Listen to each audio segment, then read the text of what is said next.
저는 포항공과대학교 생명과학과 유주연이라고 합니다.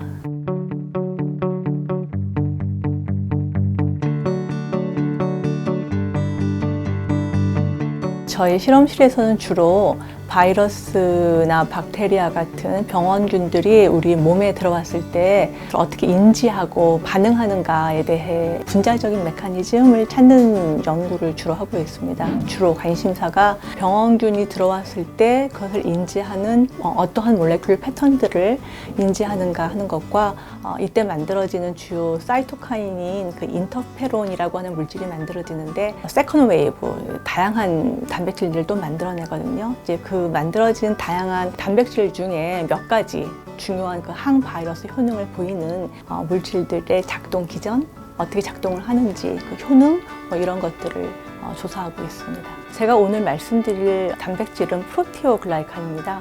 프로테오글라이칸은 코어 단백질에 당이 붙어있는 형태가 되겠고, 여기 붙어있는 당의 종류는 헤파란 설페이트나 혹은 콘드리온 설페이트 등이 알려져 있습니다. 보통 세포막에 붙어있거나 혹은 시크릿된 형태로 존재하는 것으로 보고되고 있고요. 프로테오글라이칸의 기능 중에 알려져 있는 대표적인 것 중에 하나가 바이러스의 감염을 조절한다는 것입니다. 혹은 바이러스 감염의 리셉터로서 작동한다는 것이죠.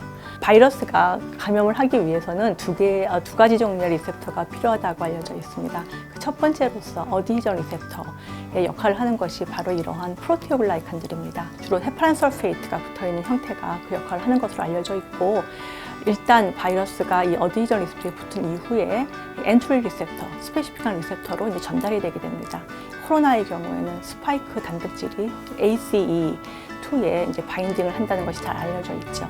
이러한 형태의 두 가지 종류의 리셉터가 필요한 바이러스로는 인플루엔자를 포함해서 사르스 코로나, 메르스, 다양한 바이러스들이 알려져 있습니다.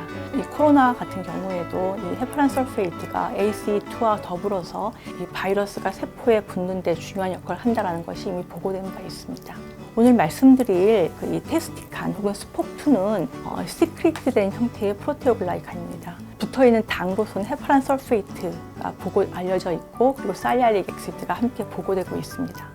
저희가 우연한 기회에 이 단백질의 발현이 바이러스가 감염되어 있는 조건 혹은 인터페론이 처리된 조건에서 증가하는 것을 관찰한 바 있습니다. 보시다시피 바이러스에 감염되어 있는 그 마우스의 폐를 보게 되면 이 브론키아의 이 베이스 멤브레인 영역이나 혹은 알베올라에서 이 발현이 증가하는 것을 관찰한 바 있습니다. 이 단백질이 항바이러스 효능을 보이는지를 확인을 하기 위해서 인플루엔자 바이러스를 처리하고 관찰한 바 있습니다. 바이러스에 감염된 마우스의 경우 일반적으로 아픈데 반해서 지금 보시면 한 일주일 정도 아픈 것을 볼 수가 있죠. 스폭2를 함께 처리한 경우에는 거의 감염의 증상이 보이지 않은 것을 볼 수 있었습니다. 실질적으로 이런 감염이 이루어졌는지를 보기 위해서 이 렁을 관찰하였는데, 왼쪽에 보시다시피 정상적인 마우스의 경우에는 바이러스가 감염되었을 경우 염증이 많이 관찰되는 것을 볼 수 있지만, 스폭2가 같이 처리된 경우에는 깨끗한 것을 볼 수가 있었습니다. 실제 바이러스가 세포 안에 들어가는 것을 막는지를 보기 위해서 바이러스에 그 DIL이라고 하는 물질을 코팅을 한 이후에 처리해 주었을 때 일반적으로 바이러스는 세포 안으로 바로 들어가는 것을 볼 수 있지만, 아래쪽에 보시는 바와 같이 스폭2와 함께 처리되었을 경우에는 거의 들어가지 않는 것을 볼 수 있었고, 실질적으로 RNA 레벨에서도 거의 관찰되지 않았습니다. 또한 이 헤마글루틴 어세이라고 하는 바이러스의 셀 어태치먼트 어세이를 수행해 보았습니다. 스폭2가 처리되게 되면 이 바이러스의 어태치먼트가 급격하게 감소하는 것을 볼 수 있었습니다. 결국은 이 스폭2라고 하는 것은 바이러스가 감염된 조건에서 인터페론에 의해서 만들어진 단백질이고, 이 스폭2가 많이 만들어지게 되면 바이러스가 세포에 들어가는 첫 번째 단계를 막는 것을 볼 수가 있었습니다. 이 과정에서 이 스폭2에 붙어있는 헤파란 설페이트가 중요하다는 것도 저희들이 관찰한 바 있으며, 이것은 이 헤파란 설페이트가 붙는 영역을 뮤테이션 되어 있는 단백질의 경우에는 그 효과가 보이지 않는 것으로서 확인한 바 있습니다. 또한 그 인플루엔자 바이러스와 함께 처리되었을 경우에 이 스폭2의 사이알릭 엑시드 모이오티가 인플루엔자의 뉴라미니데이즈에 의해서 잘리게 되고, 그 결과 항바이러스 효능이 없어지는 것도 관찰할 수 있었습니다. 결국은 스폭2하고 이 인플루엔자는 서로 간에 서로를 견제하는 방식으로 작동한다라고 추론할 수 있습니다.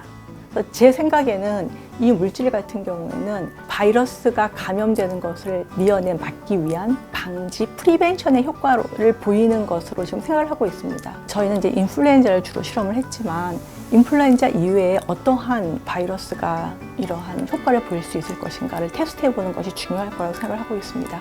코로나 같은 경우에도 당연히 그 첫 번째 해당 바이러스가 될 것이라고 생각을 하고 있고요. 두 번째는 코어 단백질에 헤파란 설페이트가 붙어 있는 형태인데 상당히 큽니다. 실제 이런 큰 단백질이 직접적으로 활용이 될 수 있을지 아니면 일반적으로는 아마도 가장 작은 모이어티가 무엇일 것인지를 갖다가 찾는 작업이 필요할 것이라고 생각을 하고 이제 그런 형태의 연구가 향후 진행되어야 되지 않을까라고 생각을 하고 있습니다.